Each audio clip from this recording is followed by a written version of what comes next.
Welcome to Nevada Newsmakers. As Congress heads towards the August recess, we have the latest. Randi Thompson has the rundown. We'll be talking with our junior state senator, Senator John Ensign from Washington, D.C., talking about energy, telecommunications, and the governor's race. And on the Power Pundit panel today, David Jacobs, Susan Fisher, and Alfredo Alonso. It's all coming up next on an all-new Nevada Newsmakers.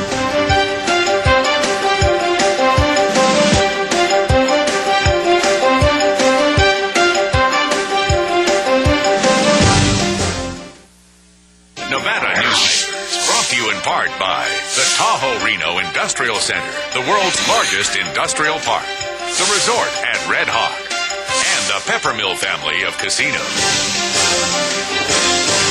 Here at the Tahoe Reno Industrial Center, water resources come from fresh, clean groundwater, approved by state permits. The water is pumped from wells to million-gallon storage tanks and then distributed to TRI companies. Another amenity is our investment in a state-of-the-art wastewater treatment plant. This disposal system converts waste to clean water for industrial applications.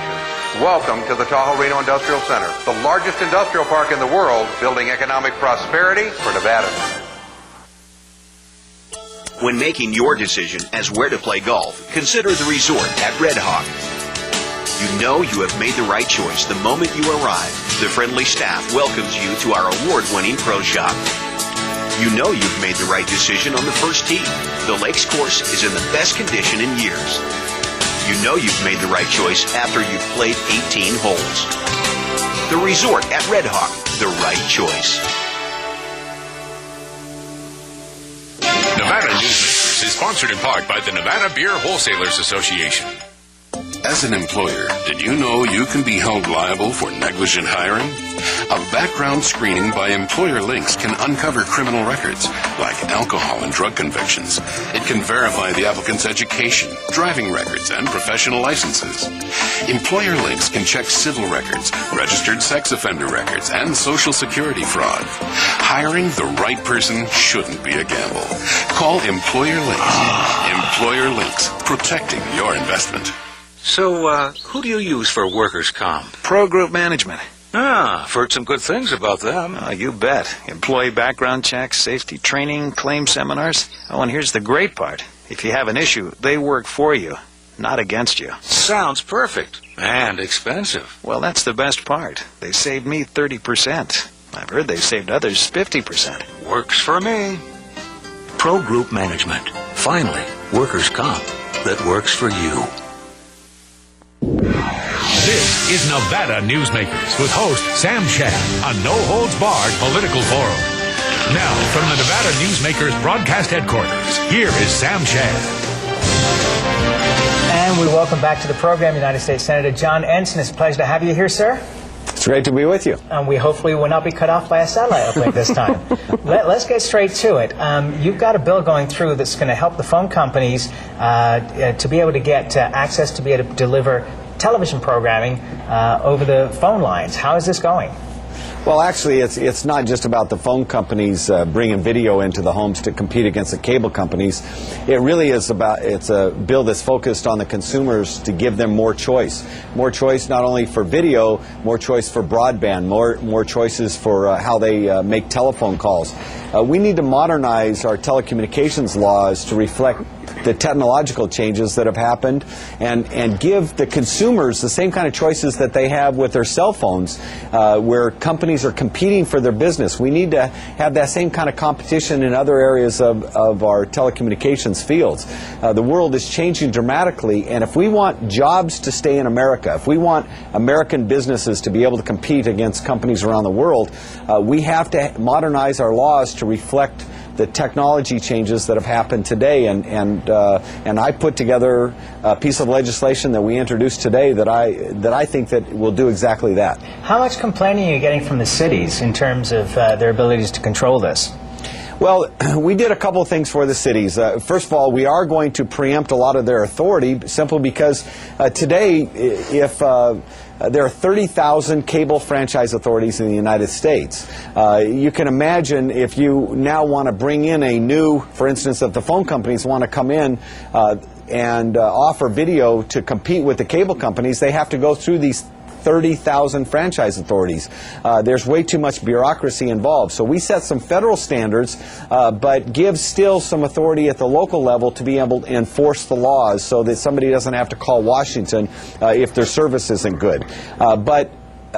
To give this, the other big complaint that we heard from the cities is they were afraid of revenues and if they would lose some of their tax base, and so we've maintained that they would be able to collect up to the 5% for the video services that cable pays right now. They'd still be able to collect that from cable as well as the phone companies if they were coming in.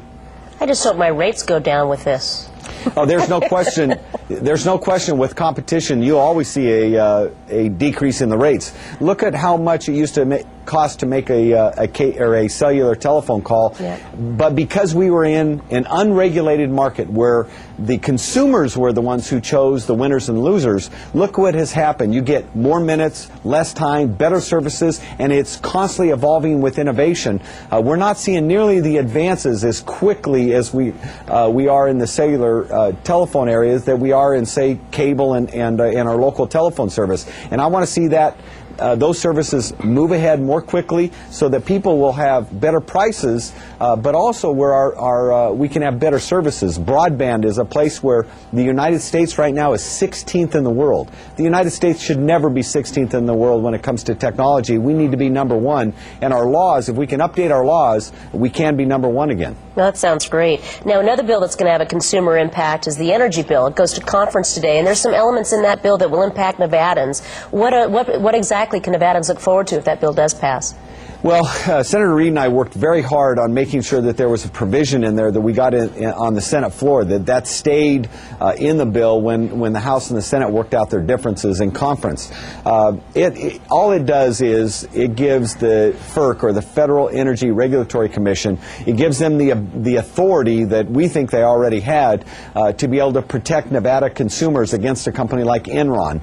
Enron, and we know the history of Enron, $300+ million Nevada ratepayers would have to pay to Enron for energy they never received, according to the bankruptcy courts recently. What we're doing is giving, instead of the bankruptcy court authority, we're giving some of that authority back to who we believe should have it, the FERC, or the Federal Energy Regulatory Commission, and we think there Nevada ratepayers will get a better hearing and have a better chance of not having to pay for this power that they never received. You were very unhappy with the eminent domain bill that came out of the Supreme Court.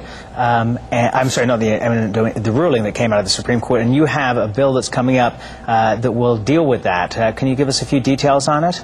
Yeah, there's been a bill introduced by Senator Cornyn that I've co-sponsored, but I also introduced a separate piece of legislation, and we attack it from different ways. Senator Cornyn from Texas has introduced legislation that would say that if cities do use their eminent domain, as in the case like in the Supreme Court, not for public use, but for a public purpose. In other words, maybe make a little more tax money off of a particular piece of property. If they use that, they cannot use federal funds to do that. We go one step further, and we say that if a private developer goes to a city and says, hey, I have a better use for that property, I can build something that will produce more tax revenues, if they do that, we don't allow any of the tax advantages to be taken advantage of at the federal level. And in many of these cases, they're using certain provisions in the tax code to be able to make the financing for the project work. So we think that we'll go a long way toward limiting the takings that our Constitution, I believe, was intended to protect individuals against a government taking their property. Let's take a break, Senator. More with Senator John Ensign right after this time out on Nevada Newsmakers. For a videotape copy of any Nevada Newsmakers program, call 775-857-2244. The tapes are $20 each, including shipping. My family started this business 27 years ago. We work hard to serve our customers and our community. But it's getting harder and harder to keep the doors open. For example, our workers' comp is going through the roof. Isn't anyone on my side anymore? The Retail Association of Nevada is. If you're a small business owner, we can cut your workers' comp by up to 50%, lobby for your interests, and keep you informed. Put us to work today.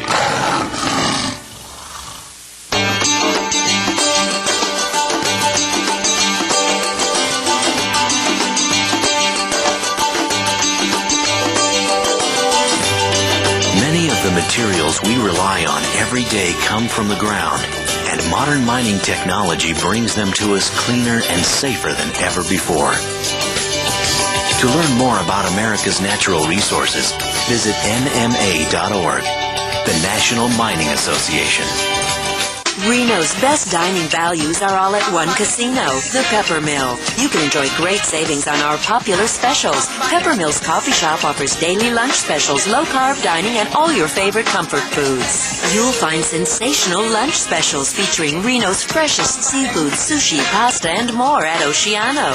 And early bird specials at Reno's Premier Steakhouse and Romanza Ristorante Italiano. The best values are at the Pepper Mill. Where are you dining? The best value in sight is here for you to see. From frames to lenses to eye exams, you're covered A to Z. Davis Optical, your best value in sight. Davis Optical Centers with 2 locations in Reno and Sparks. Davis Optical, your best value in sight. And now, back to Nevada Newsmakers with Sam Shad. And we continue our conversation with United States Senator John Ensign. First of all, let me do my usual disclaimer that Jim Rogers is the owner of KVBC and KRNV, and also 123, which this program airs upon. He's also the Chancellor of the University System and a possible entrant into the governor's race. And he's made comments recently, Senator, that Jim Gibbons, for example, is not very bright and might look for simple solutions to complex problems such as the state's higher education budget. Are you comfortable with the attacks that are being made on Congressman Gibbons and his intelligence? Well, first of all, in the political world, I think that we should stay away from personal attacks. If somebody disagrees with policies, I think they should focus on that. And I think it's inappropriate to have personal attacks. But Jim Gibbons has shown in the years that he's been representing our state in Washington, D.C., that he's very capable, he's very bright, and he's put forward proposals that have made him very popular with the voters of the state of Nevada. That's why he gets reelected with overwhelming numbers. And Jim's a target out there because he's the front runner for the governor's race. And I'm sure he's going to have a lot of people taking shots at him over the next 14, 15 months. That's the price you pay for being in the lead, huh? When you're a front runner, people like to come after you, that's for sure. Well, another thing that Gibbons is involved with is the Southern Nevada Lands Act, which is really your baby. And for those that don't know, it allows the BLM to sell Clark County land and use the proceeds to buy environmentally sensitive lands or do environmental restoration. But the federal agencies that are tasked with spending the money haven't been doing it very quickly, and thus there's this rather large lump sum that the President and even Congress is looking at. And one of the things Congressman Gibbons talked about was doing 35% of those proceeds to go to education. Now, I know you've been opposed to that particular aspect, but the sale of these lands is really contributing to the growth of Las Vegas and thus to the need of the schools. Why not put more money from that land money into paying for the schools that really are kind of tied to the growth? Well, the problem with adjusting for more local projects like that really don't have a lot of federal involvement is that the more we try to just use it for purely local reasons, the more it becomes a target for senators in other states to steal that money. It's going to be a constant battle to keep that money in Nevada. We've been very successful on keeping that money there. It was a piece of legislation that I wrote with Senator Bryan back in 1998. Very proud of the legislation. It's been a great piece of legislation for the quality of life, both northern and southern Nevada. And so we want to keep it going like it is, and the more that we try to mess with it, changing the formula, changing exactly how it works, the more there is a threat that we'll lose the money. And so, I think that Congressman Gibbons, while his intentions may be good, I don't think that it's the right thing for us to do at this point. Senator, let's change gears here. I've been cheering off your Chief of Staff, Scott Bensing's ear about this issue for the last couple of weeks. I'm very concerned about the lack of a federal shield law for journalists in this country. Right now, Judith Miller has just spent over 2 weeks in jail for a story that she didn't write. 49 states, the only state that doesn't have some form of shield law is Wyoming. Isn't it time that we had a federal shield law to protect journalists and so they can do their job? I'm not going to try to avoid the question, but Sam, I will tell you that I am studying because there are several different proposals that have been brought up here in Washington, D.C., and there are different groups that are supporting different pieces of the legislation. And I'm not a lawyer to understand exactly how, is there still are the national security concerns being met while we're protecting the journalists? Do some of them agree with the Constitution or go against the Constitution? It's very complex, and so I can understand the principle and understand the need for the principle, but we have to do it in a way that still protects national security and do it in a way that's consistent with the Constitution. I know that the New York Times is probably not your favorite newspaper, but they certainly laid out that national security obligations should be attended to, and also the case of shielding murderers, etc. But hopefully, would you say at least that you're leaning towards a federal shield law? Well, I'm leaning toward the principle. I think the principle is the right thing as long as we can address some of the concerns. And that's why I said studying the issue and not just knee-jerk reacting on legislation just because there was a high-profile case of some journalists that may be being treated in a way that the media doesn't feel is fair. I think that it's important that we study it and we do it right so that we don't end up with a law that gets rejected, for one thing, by the courts, and two, that as I mentioned before, that we do protect national security concerns. But you would, I'm sure, have concern that a reporter would be in jail for a story that they didn't write. In effect, isn't that a freedom of speech? I mean, I'm having a conversation with somebody and now I'm in jail?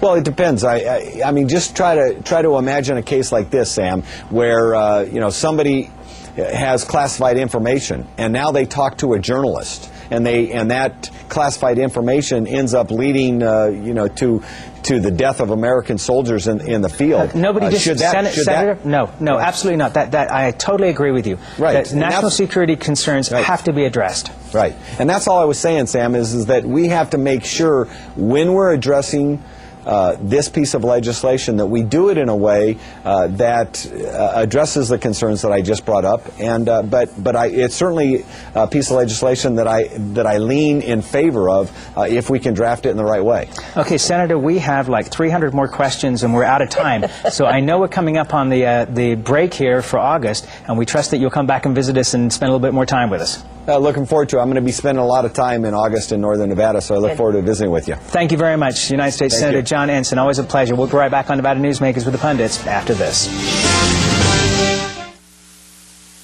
This is Nevada Newsmakers. For more than a decade, the Southern Nevada Water Authority has been helping the community embrace conservation as a way of life. That includes replacing more than 50 million square feet of grass with water-smart landscaping.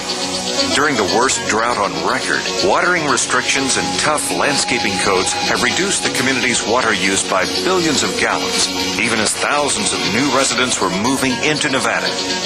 That's smart water management, and that's our promise to Nevada.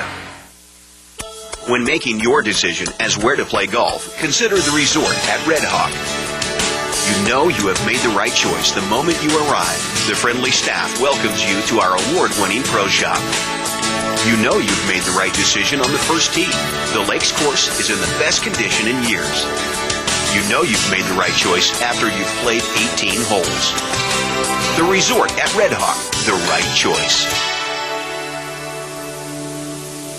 So, who do you use for workers' comp? Pro Group Management.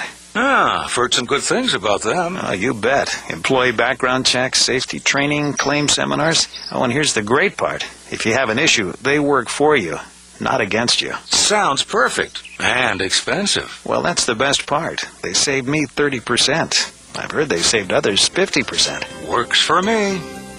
Pro Group Management. Finally, workers' comp that works for you. As an employer, did you know you can be held liable for negligent hiring?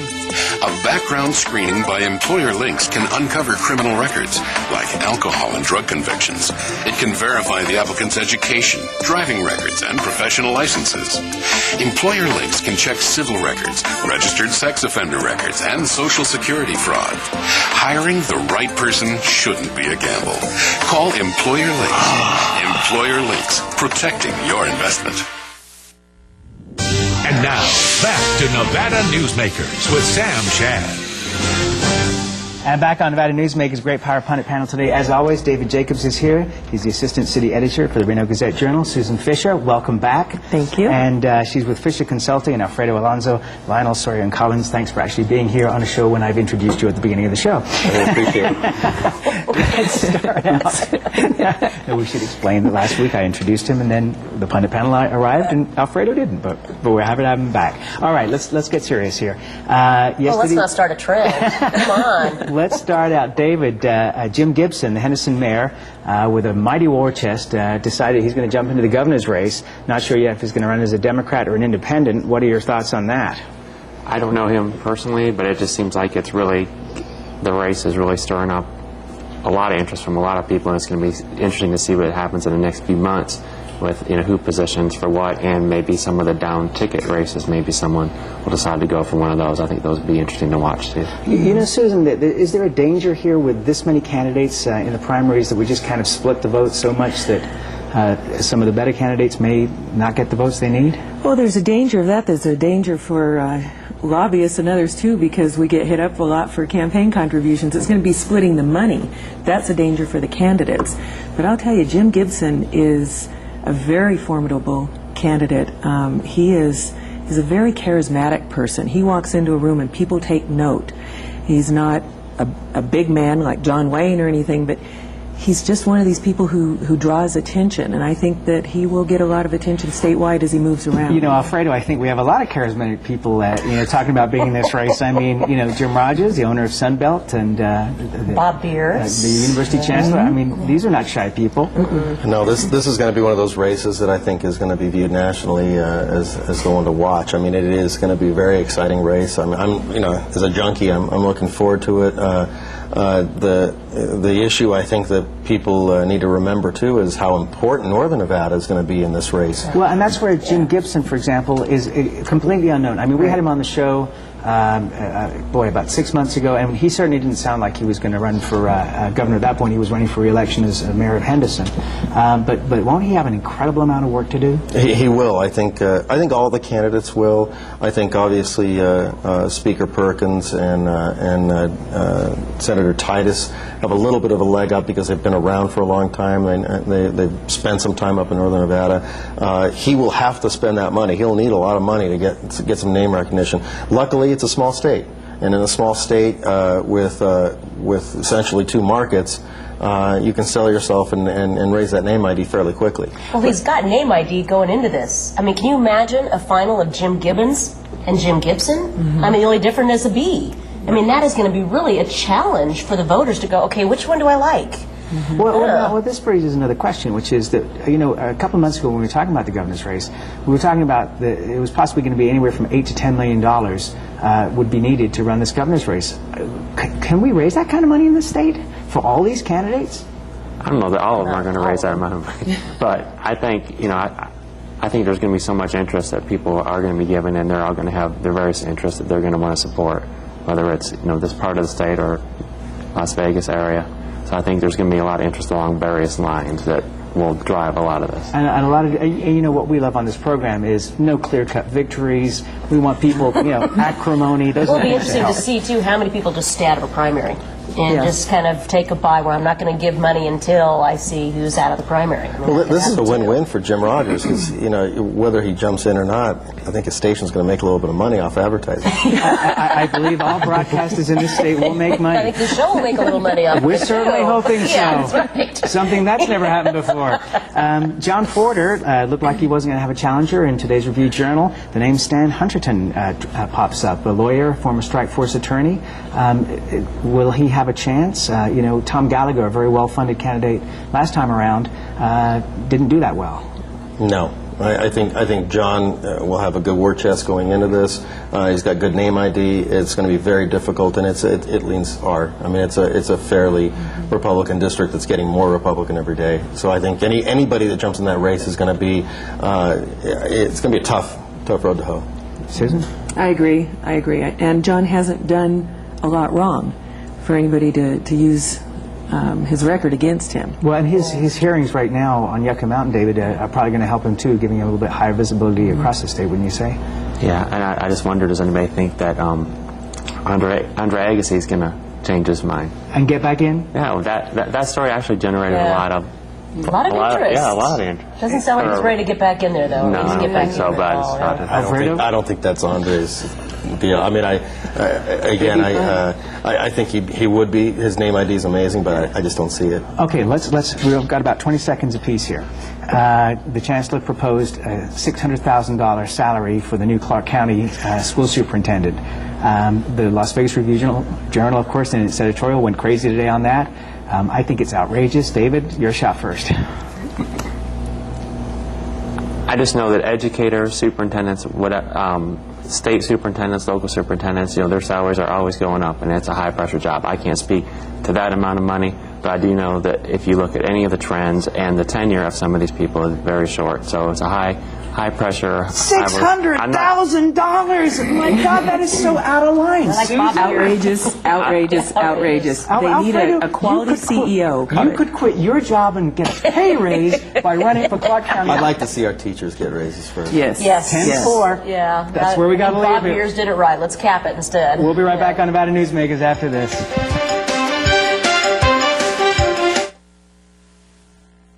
Nevada Newsmakers, brought to you in part by the Tahoe Reno Industrial Center, the world's largest industrial park, the resort at Red Hawk, and the Peppermill family of casinos. Here at the Tahoe Reno Industrial Center, water resources come from fresh, clean groundwater, approved by state permits. The water is pumped from wells to million-gallon storage tanks and then distributed to TRI companies. Another amenity is our investment in a state-of-the-art wastewater treatment plant.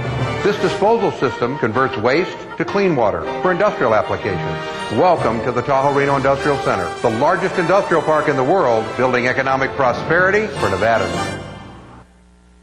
Okay, Susan Fisher, you have a message for the public out there. We have been working very hard to raise $11,800 for the 113th AVN. This is the local Nevada Army Guard unit that's stationed in Kandahar, Afghanistan. This is to provide satellite internet access so that we have some redundancy and expanded bandwidth so they can contact their families and stay in touch with their families here. We are $5,000 short, and we need that $5,000 desperately to be able to provide this satellite hookup. Okay, what you do is you go to NevadaNewsmakers.com, click on the links button. The information of how to contact Susan is there. She needs $5,000. Let's get it done today. Next week on Nevada Newsmakers, guests include Tom Mitchell, editor of the Las Vegas Review-Journal, and he a very outspoken man, and Chris Giunciliani. No shrinking violet. Watch Nevada Newsmakers next week for some great shows. We'll see you then.